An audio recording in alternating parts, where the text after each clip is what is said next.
We're going to make a recipe for chocolate brownies, and what I really like about this recipe is it's pretty much raw, so we don't need to cook anything. Everything happens in this food processor. So we're going to start with a cup of walnuts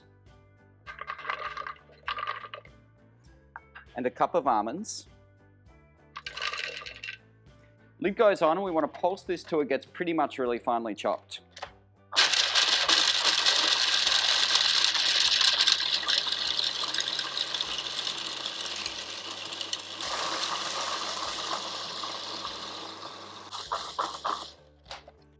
Now we can add the cocoa powder in and a good pinch of salt. I always like to use a good quality sea salt with this, something that hasn't been bleached. And then just kind of blitz this till it gets to a really fine powdery consistency.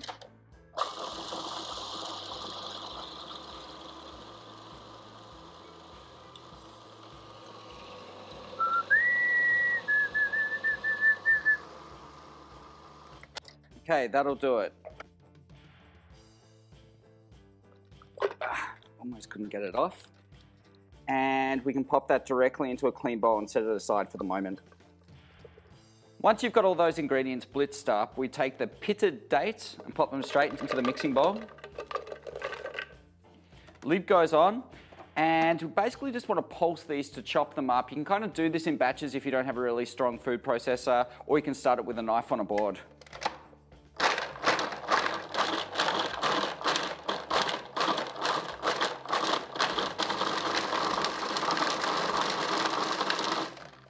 Once those are pretty finely chopped, you can get them out and just pop them into a clean mixing bowl. And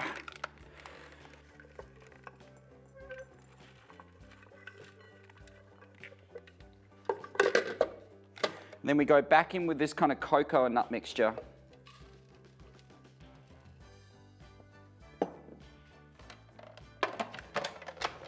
And then it's really cool to have one of these kind of food processors where you can drop stuff in the top. For this reason, we want to add the chopped dates just a little bit at a time. They're going to be kind of our binding agent to bring this together into a dough. It doesn't really work so well, I've tried it before, if you add it all in at once. So just hang back just a little bit at a time and you'll get a really good result. So now we hit go. No, that's the one.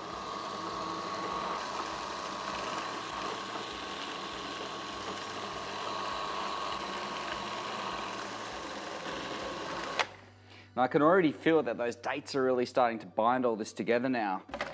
So we'll continue.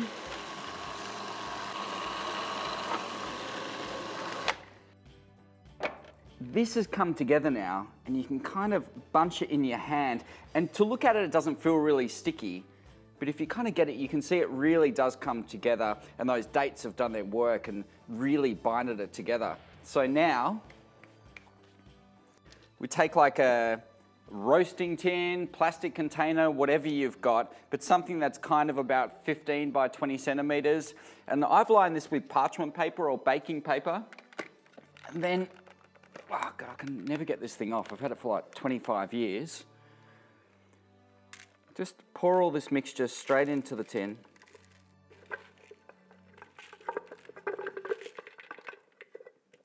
Get all of it. And then with your hands, really kind of push it down. And you want to make sure it's as even as possible. Push it into all the corners, but the pushing down will kind of compress everything like I did with the little ball there, so it gets really nice and sticky. You don't want to have any gaps or pockets in there. Now, before I go all the way pushing it down, I almost forgot a little step there. Lucky I remembered. Take a little bit of walnuts here, about a cup, straight into the processor. Job done. Actually, no. Job done. And then walnuts over the top. And then we're going to take these cocoa nibs as well, and they can go over the top too.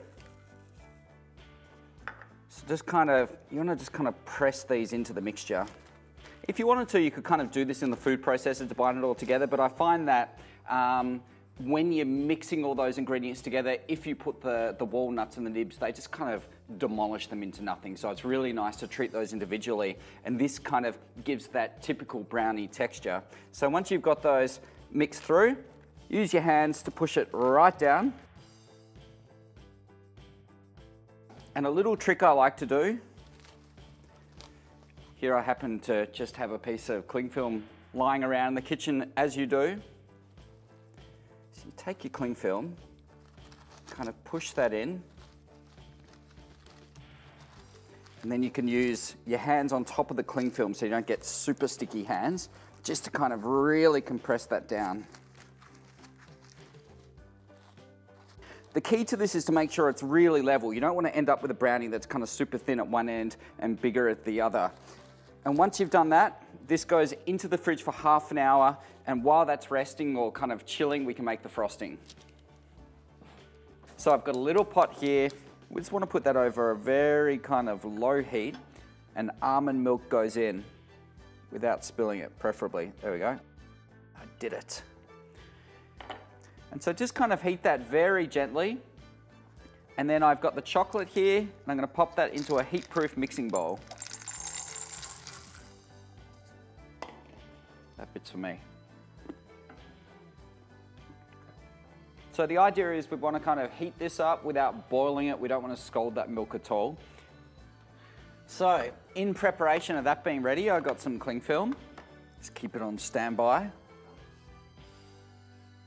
You could heat this as well in a microwave and microwave-friendly container of sorts, just for about 30 or 40 seconds.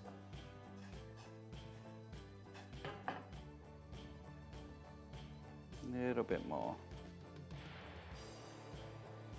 And there we have it. So, pour that straight over the chocolate. And then immediately take a piece of cling film and pop it over the top. And just let that sit so the chocolate can melt. After a couple of minutes, you can take that plastic off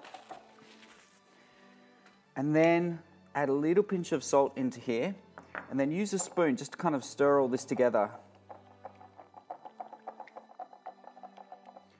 Coconut oil can go in. You can stir the coconut oil in as well. And then we'll pop that into the fridge to set for about 10 minutes. Brownies have been sitting for 10 minutes, and I've kind of got them out of the container, peeled away that baking paper, and they're set, they're hard and ready to go. And then I've got this ganache mixture here, which I can just start to whisk together just a little bit. And I've got some coconut sugar here. I'm just going to put a little bit into there, not too much. And you can almost go without doing this all together. And this will kind of help thicken that up just a little bit. And this is pretty much ready to rock now. Oh yeah.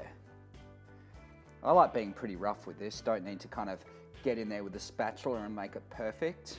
Give it that homemade feel. Get it right to the edges. Right to the edges there. Okay, once you've got every last little bit of that ganache out, you can take some of these leftover walnuts, just kind of crush them in your hands over the top. Just pop a few of these nibs over the top and job done. This doesn't need baking or anything, it's ready to go now. These brownies pretty much tick all the boxes you can think of. They're gluten-free, dairy-free, processed sugar-free, raw, vegan, the whole bit. I'd love to hear what you guys think. Give it a go. All you need is a food processor. They're super, super simple. And these will store in an airtight container for kind of probably a week or two. They store really, really well. I hope you guys enjoyed this clip. See you next week. Hit subscribe. Bye.